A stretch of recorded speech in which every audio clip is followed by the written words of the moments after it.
Veronica once again studied the contract with the contractor and, finding no errors or pitfalls, signed it. Then she dialed the intercom number of her secretary. "Olga, come in, please." Not a minute later, the door of her office opened and a petite, slender girl with curly hair that cascaded over her shoulders appeared on the threshold. "Olga, be so kind. Take this to Igor Konstantinovich." The girl readily nodded her head and asked if she needed anything else. "No, thank you. I'll probably go home now," Veronica replied and looked at the photo, from which her husband and 2 children were looking at her. A little further away there was another photograph of a nice young man. In the office of the trading company, no one knew who was for Veronica Petrovna this guy, and therefore most of the staff still lost in guesswork. The boss herself, in the depths of her soul, considered him a man, thanks to whom she now had a successful company, a good house, and a strong, large family. With a sigh of relief, she mentally rejoiced at the end of the working day and switched off the computer. Then Veronica got dressed, and having said goodbye to the secretary, headed for the office exit. There, in the car parked in the office car park, her personal driver was already waiting for her. "Cole, let's go home," Veronica ordered, rubbing her temples tiredly. The driver readily started the engine, and the car started. Dusk fell silently over the city. The city was filled with the lights of neon signs and the light of supermarket windows beckoning shoppers. Deep down, Veronica loved the city's evening glitz, but she remembered a time when she hadn't liked it. "Veronica, good morning." "I've already cut off all the phones. I've called both home and work. It's noon. Come on, darling, get up. Clean yourself up, and at 15:00 I'll be waiting for you at the entrance to my firm. I've arranged a corporate party in honor of signing a lucrative contract. 15:00. And not a minute later, do you hear me?" Pavel said icily, and hung up. Veronica struggled to open her eyes and get out of bed. "God, I'm so tired. When will this finally end?" Veronica thought longingly. There was, of course, no answer to this question. Veronica had a good education and a remarkable mind. From an early age, her mother had hammered into her head that she must not repeat her mistakes. To avoid this, she had to charm a rich man, and for the rest of her life, reaping the fruits of a successful marriage, to live off him. Her mother's admonitions led to the fact that now she became a toy in the hands of a rich businessman, Paul, who was a few years older than her. Wanting to show off in front of his friends and business partners, he took Veronica with him wherever possible. At first glance, she had everything a woman of her age could dream of: expensive clothes, holidays at resorts, trips to elite restaurants, and many other things that would make an average static woman dizzy. Unfortunately, all the expenses were borne by Paul, who controlled her every move. Mom, as befits a woman of her age, reassured her. "He'll get over it, my daughter. Make him marry you, and then age will decide everything for you. He's much older than you, so wait for your hour and live in pleasure." For a while, Veronica sincerely believed that everything would be like that. She had done everything right, and Pavel was crazy about her. But unfortunately, the marriage never came, and Paul warned her that if she left, there would be no going back. So, in a golden cage, Veronica lived for several years. Of course, her mother was not satisfied with the fact that she had to beg her husband for every penny. After a while, though, Veronica managed to get out of it and get some pocket money from Paul for the essentials, including cosmetics and clothes. Shivering from lack of sleep, Veronica got out of bed and, throwing on a dressing gown, went to the bathroom. After taking a shower, she made herself a coffee and then sat down at the table in the kitchen. "I have to hurry. There's not much time left before the corporate party, and I still need to visit a beautician and do some hair," thought Veronica sadly. Veronica began to prepare for the upcoming corporate party. At the same time, Paul himself chose an outfit for his companion, which, frankly speaking, she did not like. Of course, this is very upset Veronica, who would have chosen a completely different shoes for the negotiations. All right, let them be these. Of course, the heel is a bit too big, and they are a bit tight. Okay, they will wear out, Veronica thought. On this day, Veronica had clearly got off on the wrong foot. No, of course, she arrived at the corporate party on time and she looked just fine. But her mood left a lot to be desired. Veronica, you've outdone yourself today. You look great.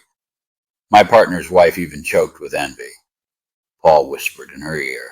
The corporate party in the office went on as usual.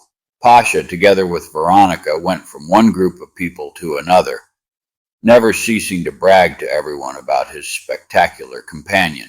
Veronica honestly tried to keep the conversation going, but most of the time she just smiled and kept silent. At some point she couldn't stand it and begged, Posh, can I go out for some fresh air? It's so stuffy here. Okay, go ahead. Through his teeth, Pavel gritted his teeth and headed towards the partners invited to the corporate party. Veronica breathed a sigh of relief and was about to head for the exit when a young man appeared in her path. Hello. How about some champagne?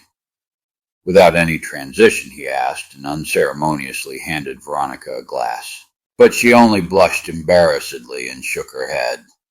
No, there's no need. Of course, Veronica recognized the guy standing in front of her. It was the former suitor of the wife of Paul's companion. For some unknown reason, he was trying to impress Veronica. Why did he fluff his tail like a peacock? I'm still remembering. I know that this will only set Paul and myself at the same time. Going down the steps to the exit, thought the girl. She honestly tried to get rid of the annoying companion. To do this, she said that it would be nice if he brought her a glass of cold martini. Of course, the naive guy, breaking his head, rushed to fulfill her request, and Veronica hurried to the saving exit where she could breathe a breath of fresh air. But the annoying suitor caught up with her at the exit. Here comes the martini, he said. It was too much for Veronica. Look, leave me alone, will you? Well, honestly, I'm exhausted. Okay. Embarrassed, the guy mumbled and went back to the office where the corporate party was already in full swing. She ran outside and finally got a breath of fresh air. How beautiful it is here. Enjoying the evening coolness, Veronica exclaimed. Are you feeling better? Came a sympathetic voice. Veronica turned her head sharply to the right and saw a handsome guy about her age. He was sitting on a bench near the entrance. Yes, take it easy. Thank you, Veronica mumbled uncomfortably. Sit down next to me. You'll have a rest. The guy unceremoniously switched to you. I'm Kirill. I came to the corporate party at Pavel's invitation. And I'm Veronica. The girl hurried to answer. I know who you are. They say that you and Pavel are serious. Surely the wedding is soon, said Kirill. In response, Veronica smiled embarrassedly and added, Maybe the wedding is soon, but I don't know anything about it. So it's all lies, fictions and fantasies of office plankton. Kirill hummed understandingly and smiled back. At some point, Veronica caught herself thinking that she felt very comfortable around this young man. Unbeknownst to herself, they got to talking, chatting about everything in the world. And Veronica suddenly realized that she was literally fascinated by this Cyril. You want my opinion? Paul makes a big mistake, locking you in a golden cage. Here would be in his place, I dreamily stretched Kirill. And what would you do? Veronica asked, playing along with her interlocutor. Kirill had barely opened his mouth to answer when Pavel came out into the street. He gave the boy an arrogant look and threw Veronica. Let's go. We have to go. Veronica looked at Kirill with embarrassment, as if apologizing to him for the tactlessness of her boyfriend. Well, what are you, frozen? Do you need a special invitation? Louder than it should be, asked Pavel. Yes. No. I'm ready, Veronica whispered. All this time Kirill stared silently at everything that was happening, not daring to tell Pavel out loud that he was wrong. Then he looked after the departing couple for a long time, where the man was at least 15 years older than his companion.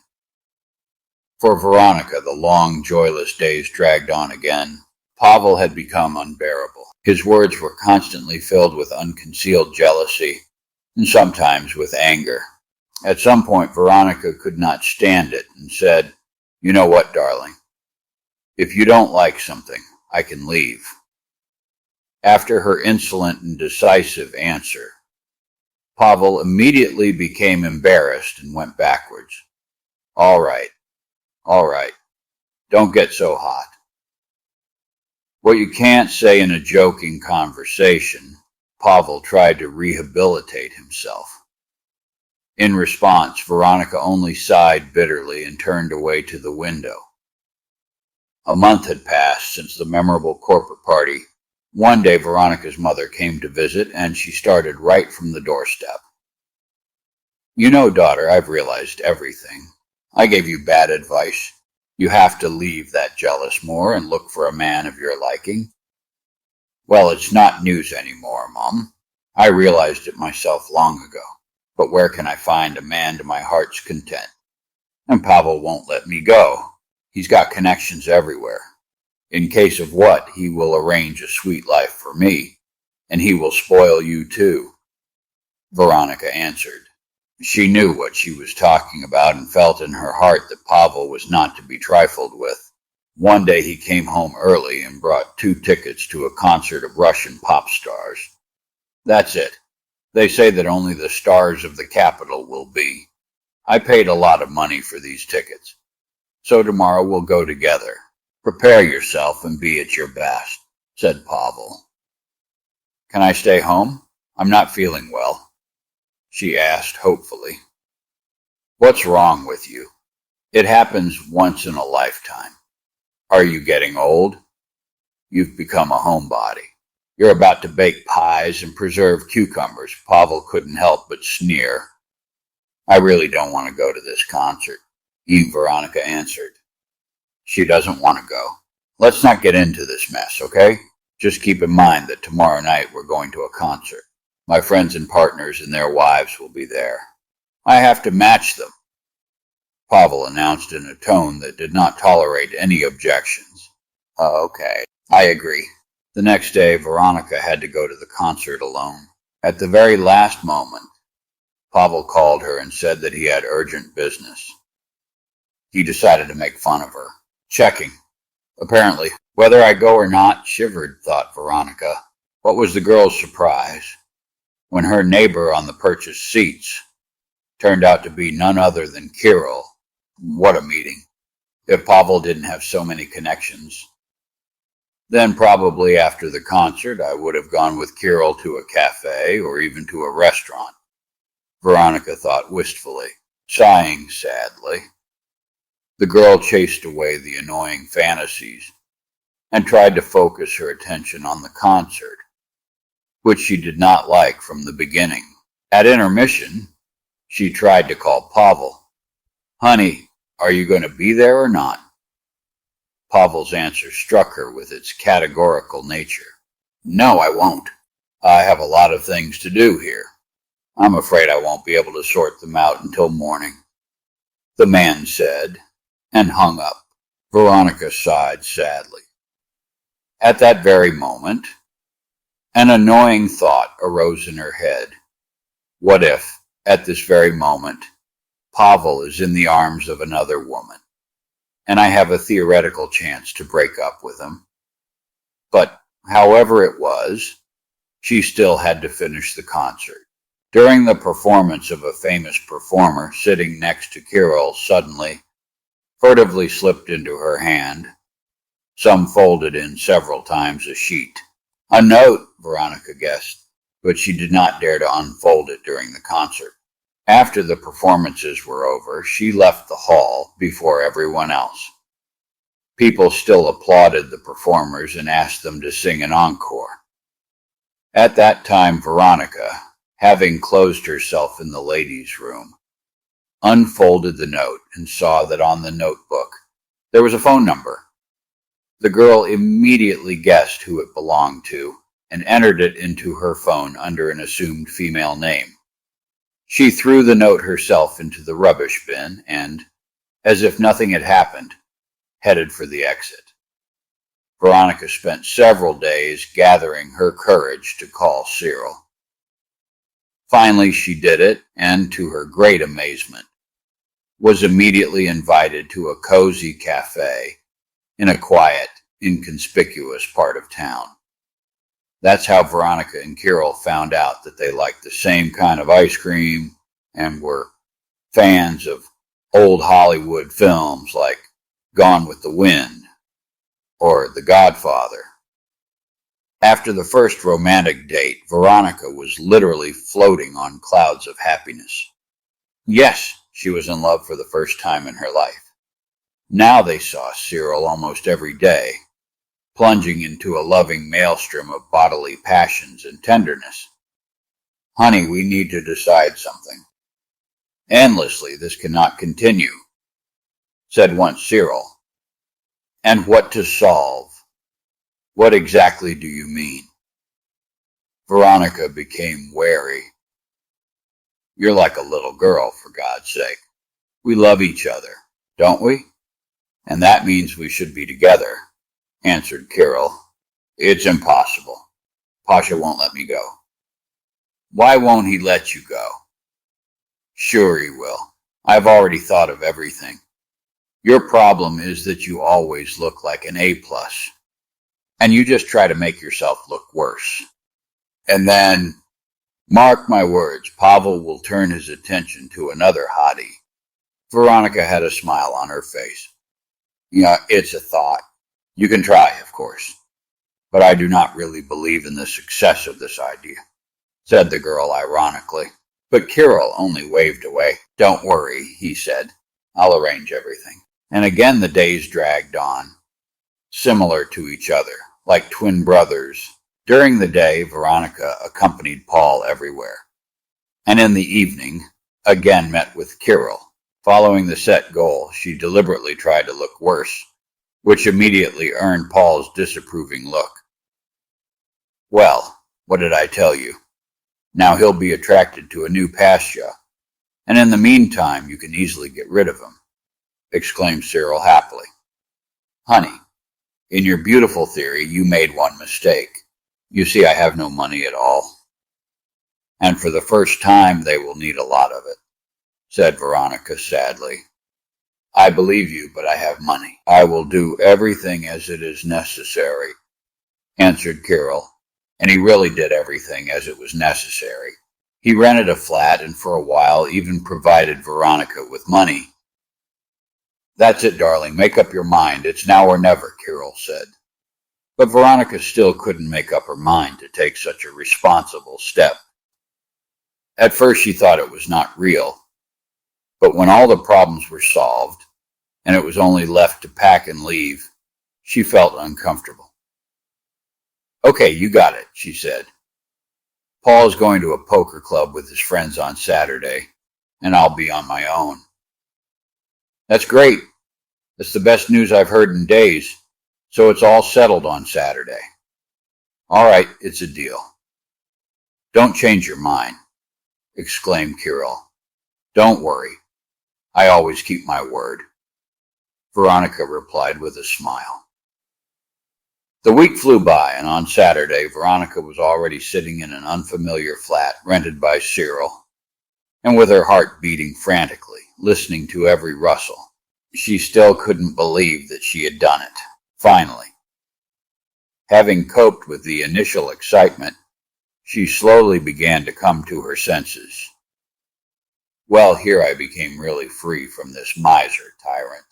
Already tomorrow, we with Cyril will start a new life, in which there will be only love and mutual respect, fondly thought Veronica. But several days passed, and Veronica never waited for Cyril. Finally, after she had cut off all the phones, Kirill sent her a text message saying that he was not ready to go against Pavel and feared his revenge. Such a betrayal made Veronica dizzy. How could it be? I risked everything. My reputation, my future, my life in the end. And he turned out to be an ordinary weakling who said A and could not find the strength to say B. With tears in his eyes, thought Veronica. In the meantime, Pavel was not really looking for her. After a month, he replaced Veronica with a new girl whose legs grew from the ears and in the neckline could drown. Fearing his revenge, Veronica did not renew the lease, and, a month and a half after the escape, left for another city. Of course, it's hard to imagine what she had to go through in order to get a job, make a career, and even build her own business. Not only that, she met the man of her dreams, to whom she gave birth to 3 beautiful children. Ironically, one day she met Pavel at a business forum dedicated to the introduction of innovative technologies in all areas of business. In the meantime, Pasha had grown old and flabby. But you have fortitude. If you had stayed with me, you would have been a beautiful doll in other people's hands for the rest of your life. And you wouldn't have what you have now, Pavel added with feeling. Deep down, Veronica knew to whom she owed the fact that she had decided to start a new life. That person, of course, was Kirill. Of course, nothing had ever worked out between them, but he had managed to make her believe in herself and take her destiny into her own hands. Veronica Petrovna, wake up. We're here, the voice of her personal driver sounded at her ear.